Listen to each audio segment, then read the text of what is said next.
ये हमारे अंतिम दिन की रणनीति है। मतलब 16 और 17 2 दिन बचे हैं एग्ज़ाम को, तो 18 तारीख को आपका एग्ज़ाम है। तो 18 तारीख से 1 दिन पहले की हमें पता होना चाहिए कि करना क्या है। और उसको जब हम जान लेंगे तो हमें पता होगा कि बेहतर तरीके से हम एक स्थिर मन से एग्ज़ाम को बेहतर तरीके से परफ़ॉर्मेंस कर पाएँगे। अगर हम वहाँ पर पैनिक कर रहे हैं, तो हमारे बहुत सारे चांसेस हैं कि हमारा सिलेक्शन ना हो। तो कोशिश ये करनी है कि हम अभी जो बता रहे हैं, तो उनको थोड़ी-सा ध्यान से सुन लें और 2x की रफ़्तार में देख लें या जो भी है आप अपनी रफ़्तार से देख लें क्योंकि टाइम वेस्ट करने से बेहतर है कि आप अपने एग्ज़ाम पर फ़ोकस करें। तो कुछ चीज़ों को भी जान लें बेहतर तरीके से कि हमें अभी अंतिम रिवीजन कैसे करना है अंतिम दिन पर। साथ में एक क्या सेफ स्कोर हो सकता है, एक मतलब मेंटालिटी हो जाएगी, आपको पता हो जाएगा कि आप इतने स्कोर कर पाएँगे और आपने अच्छे मॉक टेस्ट दिए हैं, तो आपको पता होगा कि आपका कितना सेफ स्कोर हो सकता है। इसके अलावा कितने प्रश्न अटेम्प्ट करने हैं, तो वो ही पता होना चाहिए कि कई बार क्या होता है कि हम बहुत सारा पैनिक हो जाते हैं और हमारे बहुत सारे क्वेश्चंस गलत होने की संभावना बढ़ जाती है। ठीक है? तो एक कोई मानक नहीं है कि हम इतने प्रश्न अटेम्प्ट करेंगे, तो ही हमारा सिलेक्शन होगा। मानक हम तय कर नहीं कर सकते या कोई भी टीचर है वो नहीं तय कर सकता। जो स्टूडेंट ने मेहनत की है उसको पता होगा कि हमें इतने क्वेश्चन अटेम्प्ट करने हैं जिससे हमारा सिलेक्शन हो सकता है। ठीक है? तो हम फर्स्टली एक-एक कर डिस्कशन कर लेते हैं। बाकी जो क्वेश्चन्स हैं वो आगे आते जाएँगे, जो पीपीटी में शामिल किए हुए हैं, वो आपको पता चल जाएगा कि क्या-क्या हमने डिस्कशन करना है। सारा एक-एक हम करेंगे। तो अभी हमारा जो है सिलेबस, पैटर्न और एसएससी, सीएचएसएल टियर 1 और टियर 2। तो अभी तो आपको पता है कि हमारा एग्ज़ाम तो हो ही गया है, टियर 1 हो गया है, टियर 2 हमारा एग्ज़ाम है, ठीक है? तो टियर 2 का बारे में हमें पता होना चाहिए और एसएससी देखो जो पैटर्न 1 है, उसका तो अभी कोई आवश्यकता नहीं है, तो इसको देख लीजिए जो भी है, छोड़ दीजिए इसको, आगे बढ़िए। तो SSC, CHSL tier 2 exam pattern आपको पता ही है 2 ही सेशन में होना है, सेशन 1 और सेशन 2। ठीक है? और सेशन 1 में होना है सेक्शन 1, सेक्शन 2, सेक्शन 3 और बाकी मॉड्यूल में है 1, 2, 1, 1 मोड 2 और 1।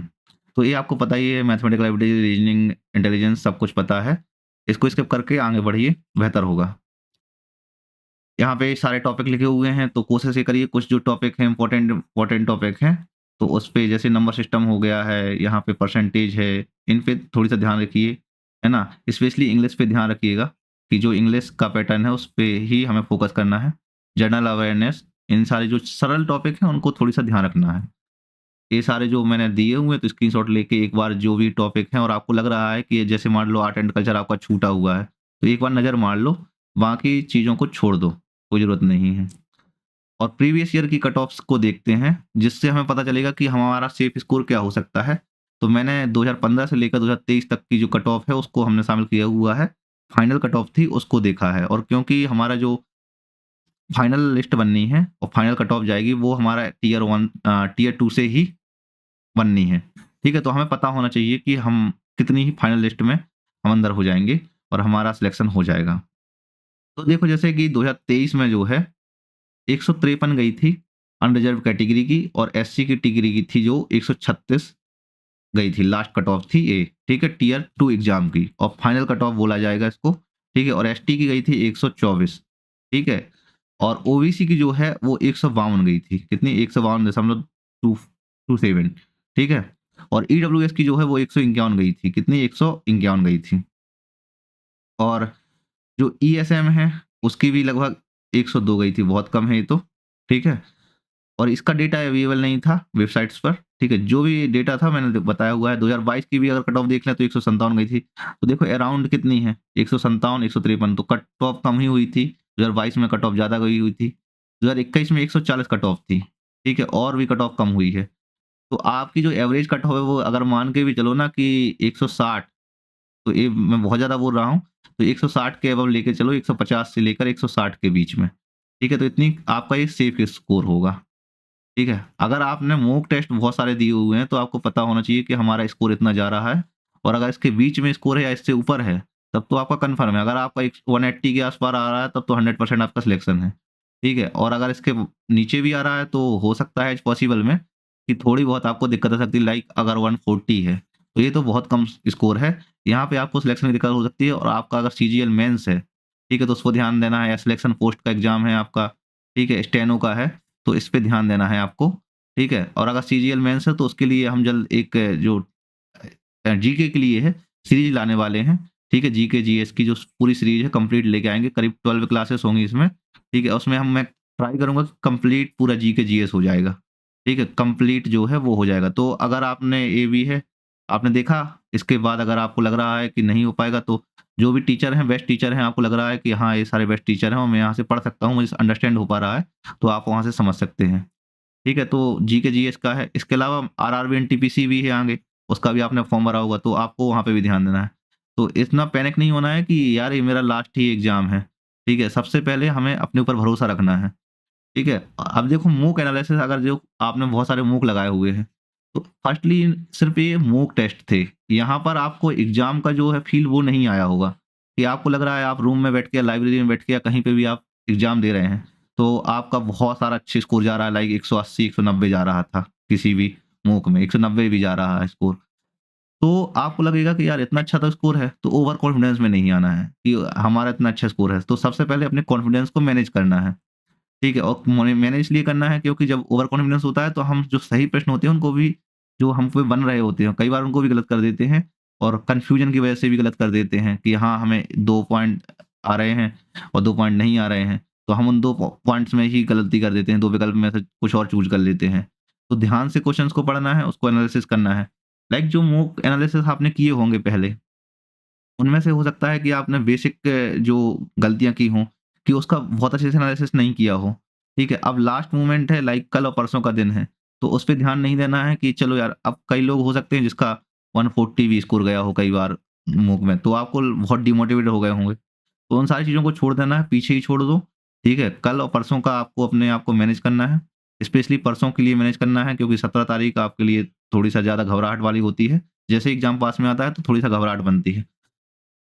तो उनको ध्यान रखना है कि ज़्यादा पैनिक नहीं होना है किसी भी चीज़ को लेकर। मैं बार-बार बोल रहा हूँ कि मॉक सिर्फ़ एक आपका जो नॉलेज बेस है उसको चेक करने के लिए है, ना कि आपकी किस्मत को चेक करने के लिए मॉक एनालिसिस नहीं होते हैं। ठीक है? जो किस्मत जो असली चेक होती है वो होती है एग्ज़ाम के दिन ही होती है। ठीक है? कि आपकी किस्मत कितनी अच्छी है, आपने कितने अच्छे कर्म किए हुए हैं, वो सब मॉक एनालिसिस में नहीं पता चलता है। वो आपके एग्ज़ाम के दिन पता चलता है कि आपका रिज़ल्ट क्या होगा। ठीक है? तो अब रिवीजन की बात हुई, तो आपने उन सारी चीज़ों का हो सकता है कि आपने मतलब अदर टीचर्स से बहुत सारा रिवीजन किया हो, वीडियोज़ देखी हों, नोट्स पढ़े हुए हैं। तो लास्ट मोमेंट में आपको सिर्फ़ एक चीज़ करके जानी है फर्स्टली। लाइक कल का जो दिन है उसमें आपको एक चीज़ करनी है, सारे जो नोट्स हैं, एक बार उन पे नज़र अच्छे से मार लेनी है। Like history, political economics, geography, और जो मैथमेटिकल ऑपरेशंस हैं, उन पे थोड़ी-सा ध्यान रख लेना है।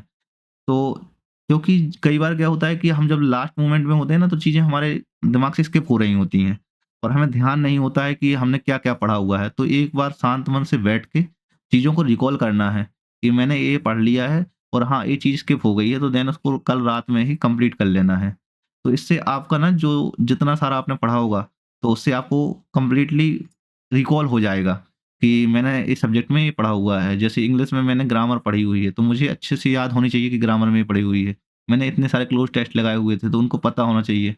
जो भी चीज़ आपने की हुई है, वो आपको अच्छे से पता होना चाहिए। अगर आपने कोई भी टीचर से पढ़ा हुआ है, तो उनके एक बार नोट्स को ज़रूर देख लो, है ना? जो भी आपने नोट्स बनाए हुए हैं, उनको एक बार देख के जाओ। तो क्योंकि वही आपकी कमांड है, कोई भी नए क्वेश्चन नहीं बनते हैं, क्वेश्चन सारे सेम ही होते हैं, नोट्स से ही आते हैं। बस उस टाइम पे हमें रिकॉल नहीं हो रहे होते हैं। उस टाइम पे हमारा जो प्रेजेंस ऑफ माइंड है, वो बेहतर तरीके से काम नहीं करता है। तो फर्स्टली उस चीज़ को ध्यान रखना है, ठीक है? और जैसे एक एग्ज़ाम के 1 दिन पहले आपको क्या करना है, सबसे पहले जैसे 17 तारीख है, तो 18 तारीख को आपका एग्ज़ाम है, ठीक है? तो 17 तारीख यानी कि 17 तारीख को आपको रिलैक्स करना है। हाँ, इसमें कुछ चीज़ें स्किप करनी है। फर्स्ट, अपने फ्रेंड्स से नहीं मिलना है, ठीक है? किसी भी दोस्त से नहीं मिलना है, चाहे वो दोस्त कैसा भी हो आपका, तो उनसे नहीं मिलना है। फर्स्टली उनसे स्किप करना है।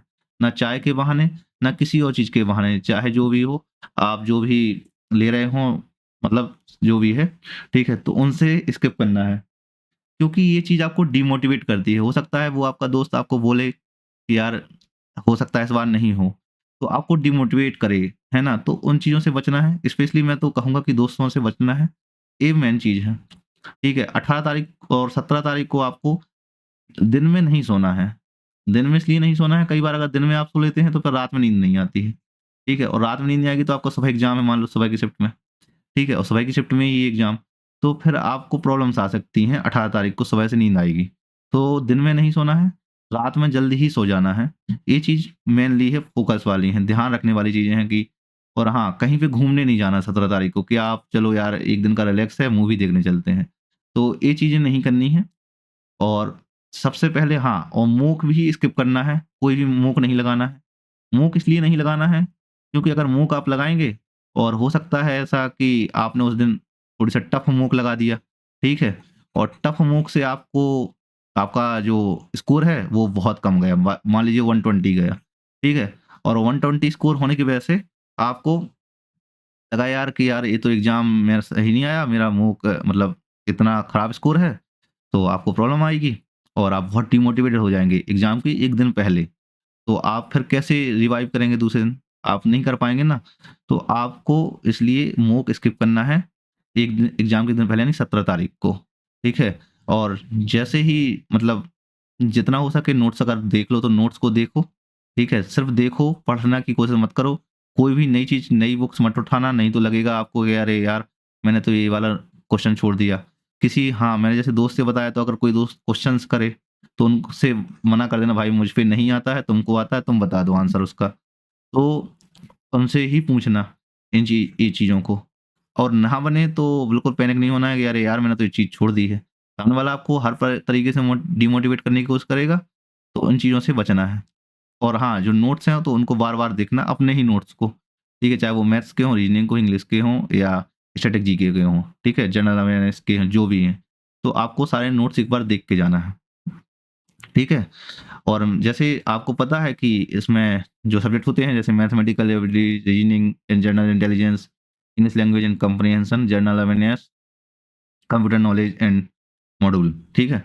तो बेसिकली जो अटेम्प्ट पेपर है, तो आप इसको कैसे करना है? एग्ज़ाम्पल के लिए अब जब मान लीजिए मैथमेटिकल के 30 क्वेश्चन है, एग्ज़ाम्पल के लिए क्या हुआ, 30 क्वेश्चन होते ही और रीजनिंग के 30 क्वेश्चन है। तो आपको यहाँ पर 15 से 20 मिनट ही देना है, ठीक है? तो आपको लगातार क्वेश्चन पढ़ते जाना है, जो बन रहा है उसको अटेम्प्ट करते जाओ। है ना? वो मैथमेटिक का हो या रीजनिंग का हो, इससे कोई फ़र्क नहीं पड़ता, लेकिन जो बन रहे हैं यहाँ पे फर्स्टली वो अटेम्प्ट करते जाओ।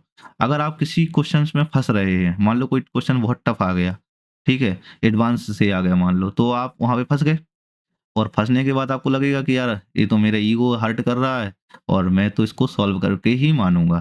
तो वो नहीं करना है फर्स्टली, है ना? इस चीज़ को स्किप करना है जितना हो सके कि चीज़ों को ईगो पे नहीं लेना है कि अरे यार! मैं तो आज इसको सॉल्व करके ही मानूँगा यहीं पे। चाहे कुछ हो जाए, यहीं पे ही सॉल्व करूँगा, आज ही सॉल्व करूँगा। वो नहीं करना है। आपको 1 मिनट से ज़्यादा जा ज कम से कम समय देना है एक क्वेश्चन्स पे। ट्राई यही करना है, जो भी आप पे सबसे पहले बन रहा है वो अटेम्प्ट करते जाना है और लगातार अटेम्प्ट करते जाना है, यहाँ से लेके यहाँ तक। लाइक सारे अटेम्प्ट करने हैं, ठीक है?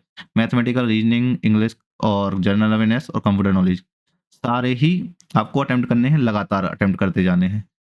और फिर उसके बाद आना है आपको जो आपके मॉडरेट क्वेश्चन्स हैं, जो आपको लग रहा था कि यार ए भी बन रहा है मुझ पे और ए भी पता है, इन दोनों में कन्फ्यूजन लग रहा है।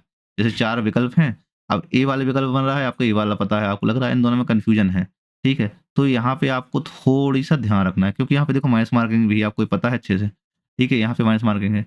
तो माइनस मार्किंग को कम करने के लिए सबसे अच्छा तरीका होता है कि आप सारे क्वेश्चन अटेम्प्ट नहीं करोगे, जो बनेगा 100% वही अटेम्प्ट करना है, ठीक है? और जैसे 2 अब विकल्प हैं, ठीक है, आपको लग रहा है कि 4 विकल्प में से 2 तो एलिमिनेट हो रहे हैं।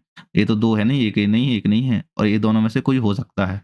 तो आपको जो एवरेज सबसे मतलब लगता हो कि ये बहुत करीब है, लाइक जैसे अगर मान लो जैन धर्म, बौद्ध धर्म में से कोई कन्फ्यूजन में फँस गया, ठीक है? या मैथमेटिक्स में मान लो परसेंटेज में है, आपका परसेंटेज का मान लो कोई परसेंटेज आ रहा था, एक ह 67% आ रहा है और मान लो 68% आ रहा है। तो अगर मान लो यहाँ पे कोई आ रहा है, अब ये दोनों करीब हैं और इसमें विकल्प दिया है 67% दिया, 67 और 0.5% दिया है। तो आपको इन दोनों में से ही चूज़ करना है कि आपको लग रहा है कि हाँ, ये बहुत करीब है, तो इसको सही करना है। ऐसे ही मान लो जैन धर्म, बौद्ध धर्म में है। अब मान लो आपको लग रहा है कि प्रथम बौद्ध संगीति है और प्रथम जैन संगीति, इसका टाइमलाइन में आप फँस गए।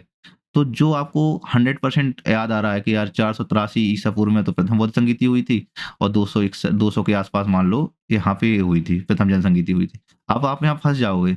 तो इन चीज़ों में से आपको, जैसे उसने पूछा हुआ था प्रथम बौद्ध जंग संगीति कब होती है? तो 483 ईसा पूर्व में हुई थी। ठीक है? अब यहाँ मान लो इनका स्थान पूछ लिया कि पाटलिपुत्र में हुई थी, है ना? और ये जो है राजगृह में हुई थी, कहाँ पे हुई थी? प्रीतम बौद्ध संगीत थी। अब यहाँ पे फँस जाओगे फिर आप, है ना? तो इन चीज़ों को ध्यान रखना है, जो भी फैक्ट है क्लियर एकदम याद रखना है, ठीक है?